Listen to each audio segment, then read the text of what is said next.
Hello কুকরাইল, আজকে কুকরাইলের পুরো প্রাকৃতিক সৌন্দর্য আপনাদের মাঝে এমনভাবে শেয়ার করব যে এর আগে কখনো কেউ দেখায়নি। চলেন ভিডিওটা আপনি এবং আমি একসাথে উপভোগ করি।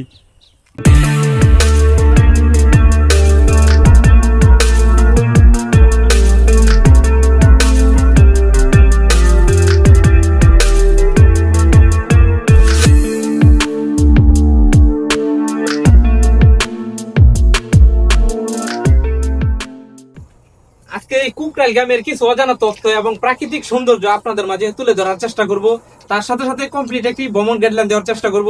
চলেন ভিডিওটি শুরু করা যাক। I am Rakib Hasan, welcome to new blog কুকরাইল।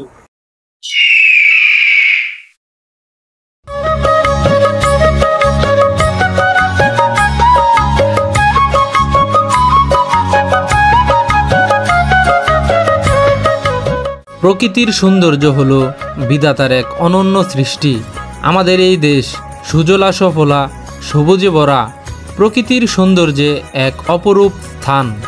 প্রকৃতি নিজেকে রানীর মতো সাজিয়ে তোলে তার সবুজ সমারোহ দিয়ে।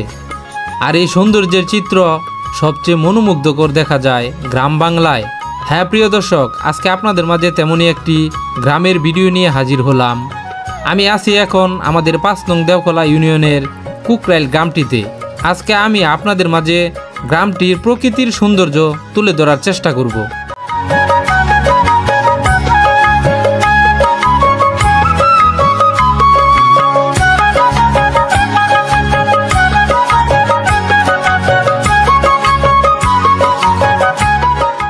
কুকরাইল গ্রাম ময়মনসিংহের ফুলবাড়িয়া উপজেলার ৫ নং দেওখলা ইউনিয়নের একটি গ্রাম, যা দেওখলা বাজারের পশ্চিম দিকে এই গ্রামটি অবস্থিত।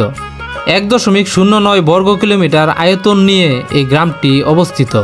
২০২৩-২৪ অর্থ বছরের আদমশুমারি গণনা অনুসারে এই গ্রামটিতে মোট জনসংখ্যা ছিল ৮,৩৭৩ জন।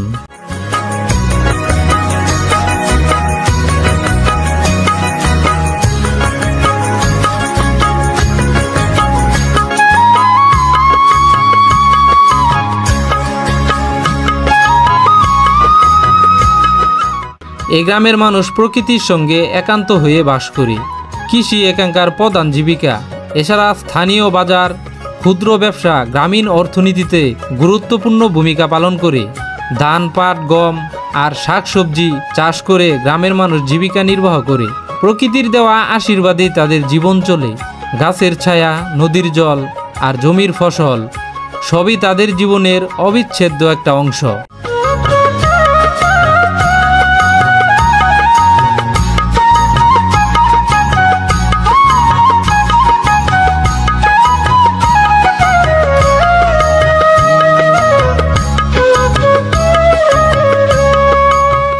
এই কুকরাইল গ্রামটি একটু বড় থাকায় গ্রামের মানুষ গ্রামটিকে দুটি ভাগে বিভক্ত করেছে।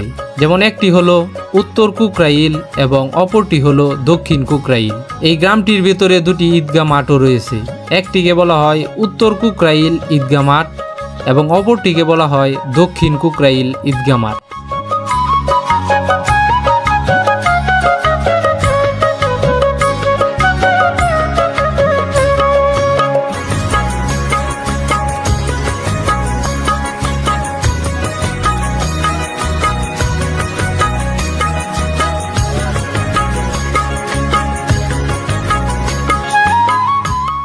এই কুকরাইল গ্রামটিতে 5টি ধর্মীয় প্রতিষ্ঠান, মসজিদ রয়েছে। আর এই মসজিদগুলো হচ্ছে কুকরাইল দক্ষিণপাড়া পুরাতন জামে মসজিদ। জানা গেছে এই মসজিদটি পাকিস্তান আমলে স্থাপিত হয়েছে। আনুমানিক 80 বছরের পুরনো এই মসজিদটি এক সময়ের পুরো কুকরাইলের মানুষ এই মসজিদটিতে নামাজ আদায় করতেন। অপরটি হচ্ছে কুকরাইল আবুল কাশেম মেম্বার বাড়ি বাইতুল নূর জামে মসজিদ। মসজিদটি স্থাপিত হয়েছে 1995 সালে। কুকরাইল উত্তরপাড়া বা কান্দাপাড়া হুসেন মেম্বার বাড়ি জামে মসজিদ, এই মসজিদটি স্থাপিত হয়েছে 1998 সালে। কুকরাইল তালুকদার বাড়ি জামে মসজিদ, এই মসজিদটি মূলত কাজ শুরু হয়েছে 2020 সালে আর এখনও নির্মাণ কাজ চলমান রয়েছে। কুকরাইল কাজীবাড়ি নতুন জামে মসজিদ, এই মসজিদটি স্থাপিত হয়েছে 2023 সালে আর এখনও নির্মাণ কাজ চলমান রয়েছে।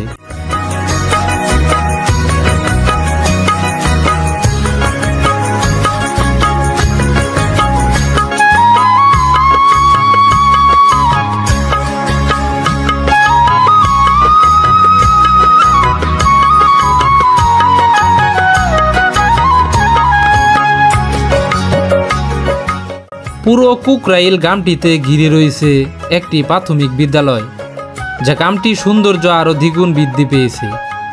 এই বিদ্যালয়টির পুরো নাম হলো কুকরাইল সরকারি প্রাথমিক বিদ্যালয়। বিদ্যালয়টি স্থাপিত হয়েছে 1973 সালে। এই গ্রামের স্কুলটিতে প্লে থেকে পঞ্চম শ্রেণী পর্যন্ত লেখাপড়া করানো হয়।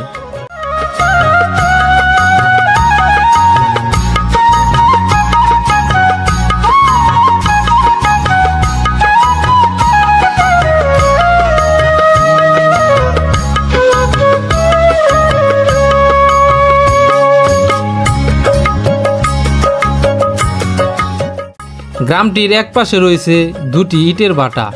বিকেলবেলায় এই ইটের ভাটা আর বেকিবিলের প্রকৃতির সৌন্দর্য উপভোগ করতে গেলে আপনি নিজেকে প্রকৃতির মাঝে হারিয়ে ফেলবেন। ইট পাথরের শহরে চার দেওয়ালের মধ্যে বন্দি থাকা আর গ্রামের খোলামেলা প্রকৃতির মুক্ত বাতাসে ডানা মেলে উড়ে বেড়ানোর মধ্যে অনেকটা পার্থক্য রয়েছে। জীবিকার তাগিদে আমরা অনেকেই শহরে বাস করি, কিন্তু অন্তরের গভীরে আমাদের ভালোবাসার গ্রামের স্মৃতি প্রতিনিয়তই তাড়া করে বেড়ায়। আমাদের এই কুকরাইল গ্রামের ভিতর দিয়ে দুটি আঁকাবাঁকা রাস্তা বয়ে গেছে। একটি দেওখোলা থেকে উত্তর কুকরাইল দিয়ে নামাকাতলাসেন চলে গেছে এবং অপরটি দেওখোলা থেকে দক্ষিণ কুকরাইল বটতলা দিয়ে তেলিগ্রামে যুক্ত হয়েছে। আপনি দেওখোলা থেকে পশ্চিম দিকে মাত্র 1 কিলোমিটার দূরে অটো করে 5 টাকা দিয়ে কুকরাইল গ্রামটিতে আসতে পারেন আর মন ভরে গ্রামের প্রকৃতির সৌন্দর্যগুলো উপভোগ করতে পারবেন।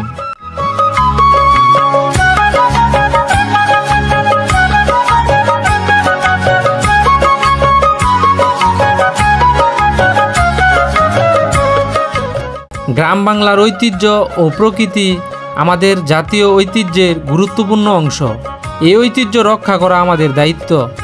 গ্রামীণ জীবনের সুরক্ষায় প্রকৃতি সংরক্ষণ ও সংস্কৃতির বিকাশ নিশ্চিত করতে হবে।